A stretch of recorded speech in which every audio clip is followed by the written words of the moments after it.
Hey, it's James here from Guitarist.com, and welcome back to 30 Days of Guitar. Today is day 18, and we're going to upgrade our D sus4 chord into a D chord today. That's our main goal. We're also going to learn how to play Sweet Home Alabama using that new chord shape. If you've been following along, thank you so much. If this is the first time that you've tuned in to 30 Days of Guitar, I'll just let you know a couple of quick things. There's my free ebook that has so much of the stuff that we're doing during these 30 days. It's completely free, and you can print off pages from it and use that to help you learn.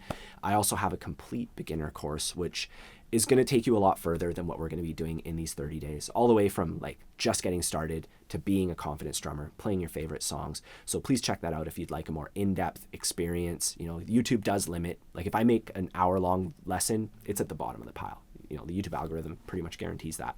So I had to put all that stuff into a course, and put it all in order, keep it organized. Anyways, on to today's challenge. We're going to take that D sus4 chord that we've been playing, and we're going to turn it into the real D chord. All we have to do is put our middle finger down on the second fret of the thinnest string and lift up our pinky. So we're changing that one note. And let's start this from scratch. Rather than thinking about it from the D sus4 chord, let's make this shape from scratch. I like to put my index finger on the second fret of the G string first. Then I skip a string. I put my middle finger on the second fret of the E string. Then my ring finger goes on the third fret of the B string. So it makes this triangle. And I'm going to hit the D string and all the strings above it. So these 4 strings. Something that you'll see more experienced players do is they will put their thumb over the top to lightly touch the thickest string, muting those excess strings. And that's at first a bad habit, because you do need to develop that strength between, the connection between your thumb and your fingers, this area of your hand right here. It will be neglected if you don't have your thumb on the back of the neck. But once you do have that strength, you can lift your thumb, you can mute it. So don't worry if you kind of get some of that thicker string. That's just, one of the growing pains of learning guitar. You can correct it with your strumming and just kind of aim for the thinner strings. But once again, don't let it mess with the smoothness of your strumming. If you're focusing too hard on aiming for the strings, it'll add weird little, some tension to your rhythm. So, just getting those bottom strings is just a growing pain. In time, you will be ready to mute the excess strings. You might already be there, depending on how strong your hands are and your technique and how much you've been practicing up until now. But, in 2 weeks of practicing or 19 days or whatever, don't worry about it. Anyways, that's our D chord, and the most common transition would happen between D and G. We leave our ring finger down for that. We can go through some steps, right? We have our D chord. We lift up these 2 fingers. I'm going to put them down where they belong on the G chord, and then I'm going to finish it with my pinky and kind of in my brain program my muscle memory to go like that. Starting on D, and I go 1, 2. And then the switch back from G to D, I lift my pinky. I just reverse the steps. I lift my pinky, take these 2 fingers, and I put them where they belong on a D chord. Once again, silent switching, chord switching game, and then trying it with a song. And we've gone through that process a lot. I'm going to leave that up to you as far as the silent switching and the chord switching game is concerned. And then we can apply it to some tunes. First, you could do What I Got, because it's just G and D back and forth. It's basically an exercise, but with words. And we start on D. You could even play that common strumming pattern that we learned yesterday.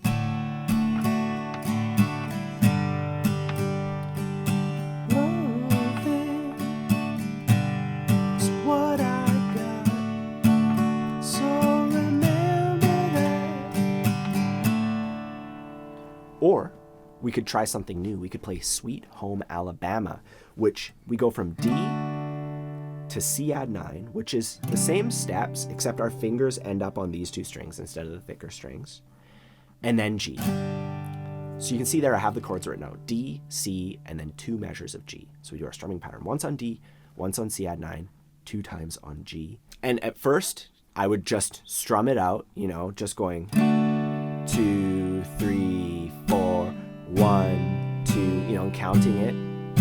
I meant to say count it out. 3, 4. And doing that over and over again. But then we can add a pattern to it. We can learn another pattern. And this one is actually quite simple. It's root, root, down. Root is just a little downstroke aiming at the thicker notes of that chord. So this is really helpful when it comes to knowing what strings you pluck for that chord shape. Like for a D chord, we just want to hit the top 4 strings. The root is the thickest string of the D chord, which is the D string. So we just hit that string 2 times, and then we do a downstroke. As far as the rhythm, 1, 2, 3, 4. On beat 4, that's our chance to switch to the C chord, or C add 9. And then we go for the A string, because that's the root of the C add 9 chord. 1, 2, 3, 4. And then G. Root, root, down. That's the easiest one, because the root is right there on the edge. So maybe you could start practicing that pattern on G. 1, 2, 3, 4. 1, 2, 3, 4. And that's a really simple way to play Sweet Home Alabama. You can play through like 99% of the song.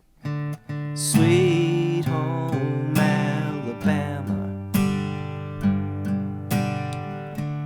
where the skies are so blue. Sweet Home Alabama, Lord, I'm coming home to you. How'd you do? That's, I think, quite a bit for today. The main thing that I want you to do is work on getting that D chord. And I showed you so many different steps. We started out just by figuring out the shape itself, and then silent switching from G to D. You can do the chord switching game. Then you can practice What I Got if you are so inclined to work on that switch. And then you can do that with D to C add 9. Do the same process, and then you can play Sweet Home Alabama, and if you want to, you can add that strumming pattern that I just showed you, but that was just kind of like a for fun thing. Anyways, you have tons to work on today, so take your time practicing. Tomorrow we're going to add the E minor chord, and then we're going to have the 4 chords that let us play like a cajillion songs. We're going to do Stand By Me, which is like an absolute classic and a great way to work our way into it. If you haven't done so, check out my free ebook. It has the D chord, all the stuff that we're doing, and all the rhythm stuff too. Also, I have my complete beginners course, which is like a guided tour through everything. Don't forget to like and subscribe if you want to keep following along with me on this journey. And after these 30 days, I have tons of super fun stuff planned for us to learn. So, please take care of that. Otherwise, have a fun time practicing, and I'll see you tomorrow.